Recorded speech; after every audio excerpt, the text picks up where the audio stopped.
The government has been shut down for more than a week now, and Congress appears to still be deadlocked. Federal workers reporting to work without pay, and there's questions over back pay for some furloughed workers. Joining us live with updates from Capitol Hill, Oklahoma Senator James Lankford. Senator Lankford, good morning, and thank you for joining us today. Good morning. Good to see you all. Good to see you, too. A lot of people watching the government shutdown right now. The Senate set to vote again today, right? What can you tell us about negotiations and the likelihood of a bill passing? Yeah, I'm getting more optimistic. Quite frankly, there's been more conversation across the aisle to say, how do we actually get out of this? A government shutdown is kind of like a war. It's easy to start. It's really hard to stop, because once you're in it, everybody's saying, well, how do we get out of this? How do we get out of this? Right now, the conversation's really been about how do we get to the real appropriations? What we have said, quite frankly, as Republicans from the beginning, let's get the government open. Let's actually finish the negotiations out. But there's no reason to negotiate while federal workers, while members of the military are not getting paid. They're not the issue. Congress is the issue. So let's make sure that we're holding them harmless while we're trying to negotiate the final elements.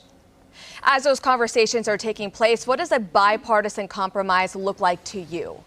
Yeah, I think right now the first things first is let's reopen the government. Let's get that done. And then let's get the 12 appropriation bills. This is why we're in this mode at all right now, is because those appropriation bills hadn't been done. Some of my Democratic colleagues have asked for new climate initiatives. They want a change in health care. There is a COVID era bonus payment that was done for Obamacare recipients that they wanted to be able to get that bonus payment made permanent.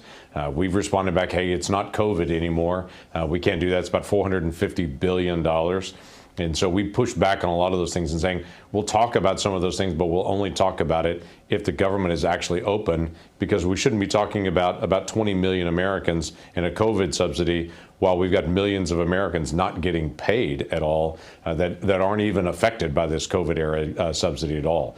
So first things first, let's get us open. Then let's actually finish the negotiation out. We have several Democrats, I won't say the exact number at this point, that are coming forward and saying, hey, people aren't getting paid. This is getting harder and harder and harder. We need to find a way to resolve this. Yeah, so the people who are really feeling those impact, the federal workers, the president has warned that back pay for some of those furloughed workers isn't guaranteed. But, you know, the law passed in 2019 mandates their pay.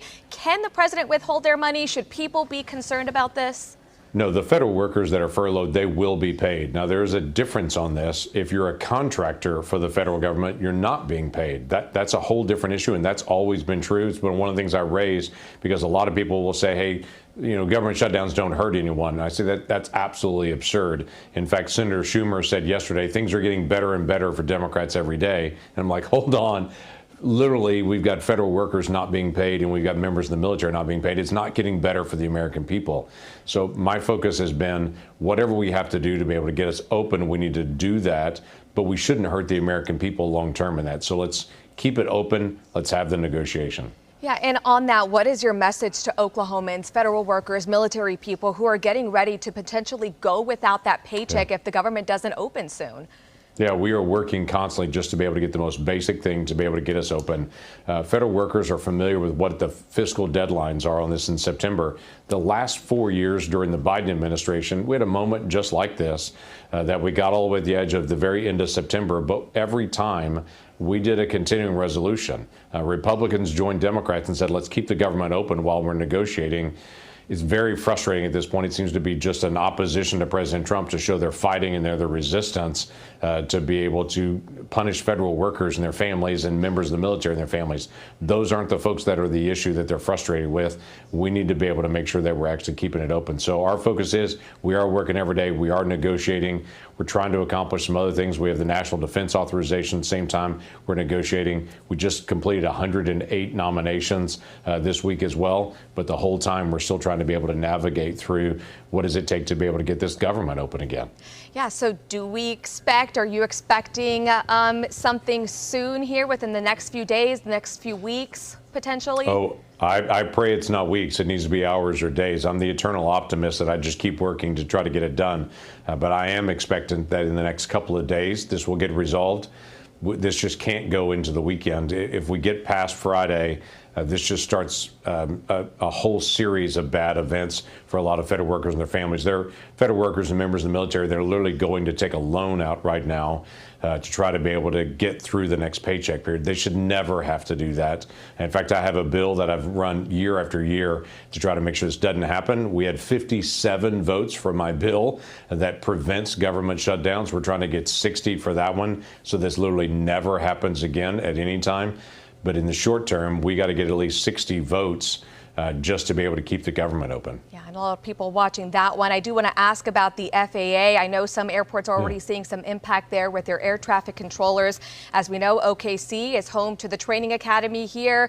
Do we expect this shutdown to potentially worsen the ongoing air traffic controller shortage that we see across the country? Yeah, the administration has kept the air traffic control school open, which is extremely important. In the past, that's been closed down. We got really behind in trying to be able to go through the recruiting process. But the FAA has lost some folks. There are some folks in furlough at the Mike Monroney Center. So it is important that we get everybody back going again. Some of the control towers, the air traffic controllers, or some of them are calling in sick, saying, if I'm not going to get paid, I'm also not going to be able to come in.